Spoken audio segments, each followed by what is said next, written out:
Hello friend, नमस्ते प्रणाम। मैं घूंघट वाली 960 अपने यूट्यूब चैनल में आप सभी का स्वागत करती हूं। तो दोस्तों, मैं लेकर आई हूं बहुत ही प्यारा सा उठान गीत।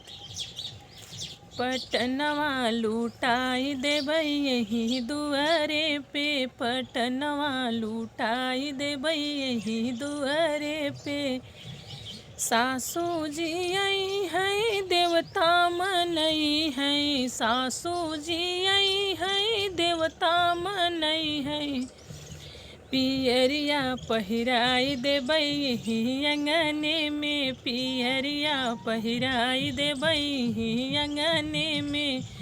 पटनवा लूटाई देबई ही दुआरे पे, पटनवा लूटाई देबई ही दुआरे पे।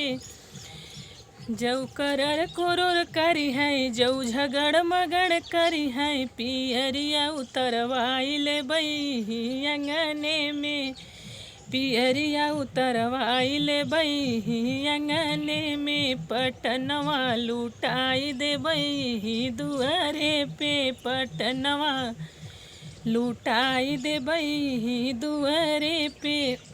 जेठनी जी आई है पिपली पिसई है, जेठनी जी आई है पिपली पिसई है। चुनरिया पहिराई देबई ही अंगने में, चुनरिया पहिराई देबई ही अंगने में। जौ करर कुरुर करी है, जौ झगड़ मगड़ करी है, चुनरिया उतरवाई लेबई ही अंगने में।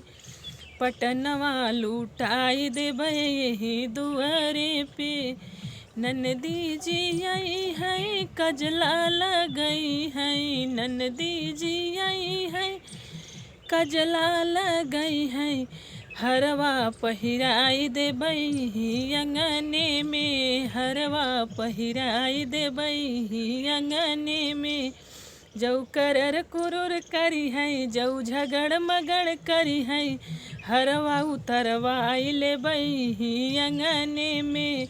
पटनवा लूटाई देबई ही दुआरे पे, पटनवा लूटाई देबई ही दुआरे पे। तो दोस्तों, था मेरा प्यारा सा चुटकुला नाच उठान गीत। आप सबको कैसी लगी कमेंट में ज़रूर बताइएगा। फिर मिलूँ कोई अगली नई वीडियो में अच्छी गीत के साथ। तब तक के लिए नमस्ते प्रणाम।